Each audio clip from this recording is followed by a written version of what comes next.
Hello, everyone. A lot of us in India believe in God, and probably the world over.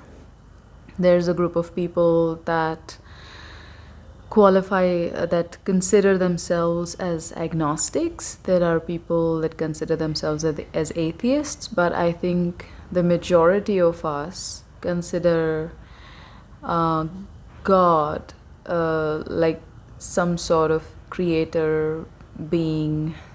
A lot of us do believe and relate to God in some form.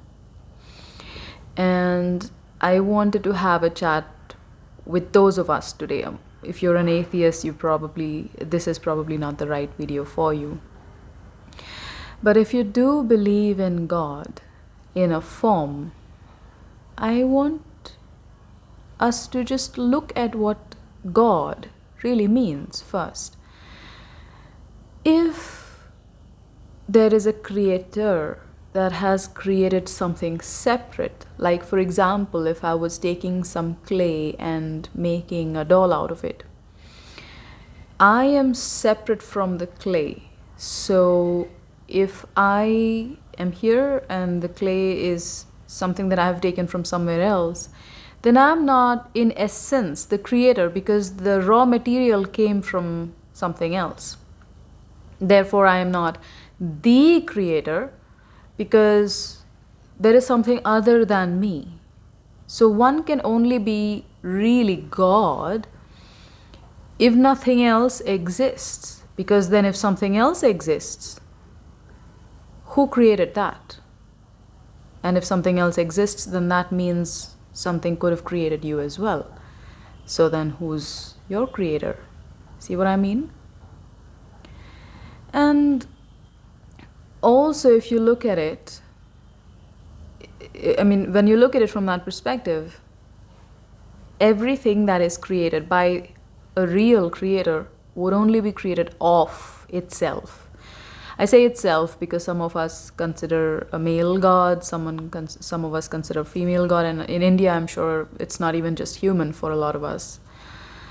Another way of looking at it is we're not always necessarily even tuning in to gods. We're just tuning into energetic hierarchies. Just like if you were friendly with the prime minister or something like that, it's definitely going to make your life a lot easier, right? It's not like, oh, he's just a human being, he's not God, it doesn't make a difference. It does. The more well-connected people the more powerful people it does make a difference, and that's on the human plane. There are a lot of such energies on the higher planes as well, and it does pay off to be sort of connected with these energies. But they are not the creator source that we are tuning into. If you're really tuning into God, then you have to understand that this can only be this infinite energy that has created from itself, and nothing else exists. Therefore, every single thing in existence is stemming from that. So even evil is a part of the same divinity, if you choose to call that original energy as divine, because it includes everything.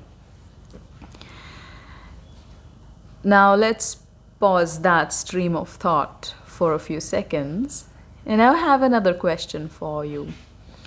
I'm assuming that you're attached to one particular god.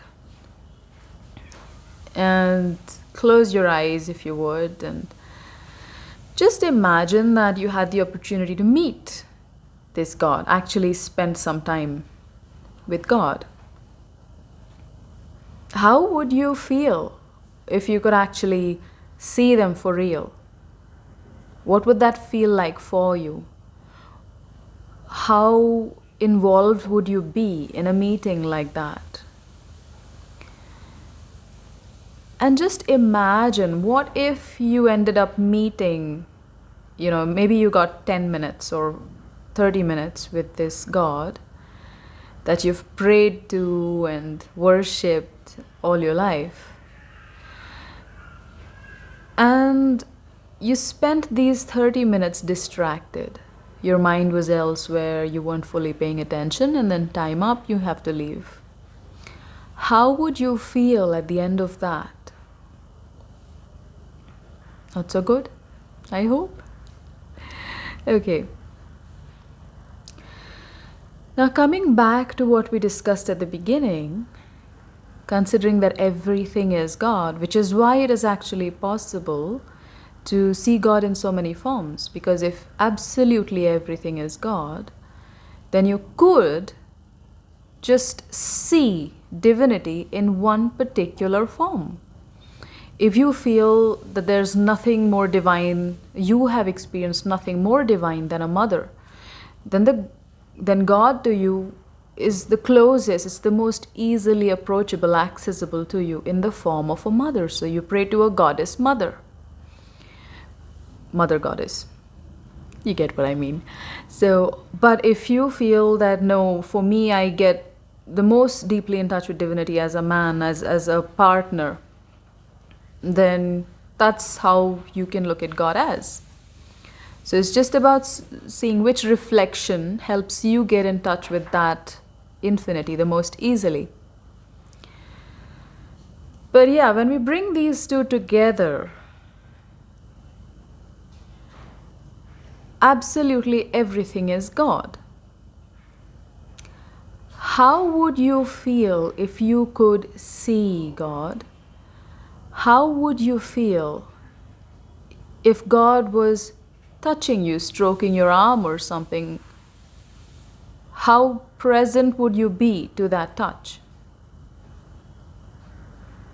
When you bring this concept back to everything is God, see the things that are touching you right now, your clothing, your chair, or whatever it is you're sitting on or standing on, your shoes.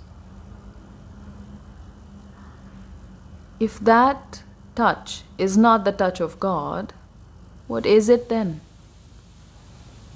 Are you paying attention? Or are you just distracted and letting this moment by? Every single person you talk to is God communicating with you. Are you listening? Every single experience you have is nothing but an experience with divinity. Are you present to this?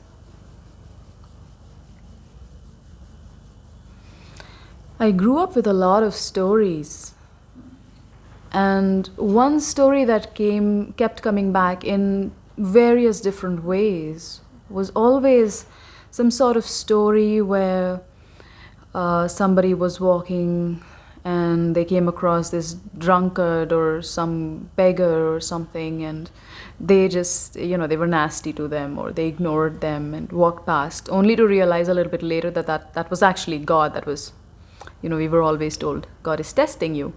So are you going to recognize God? So actually a lot of my childhood, probably even early adulthood, there was always an underlying fear. What if I run into God and miss it? Like, will I be able to recognize God if he stood, if he or she stood right in front of me? Would I be able to tell? And it's taken me a long, long time to realize it's happening all the time. You are missing God in every single moment right now. Where is your devotion then? You're not going to find it in one form. That one form is just the easiest way for you to connect. Can you hear the voice of God in every sound you hear? Can you feel the touch of God in every sensation you feel? Can you see God in everything that you observe? Then you know that you are truly, deeply seeing divinity for what it is. That's all I wanted to share. I hope this helped in some way. I'll see you next time. Bye.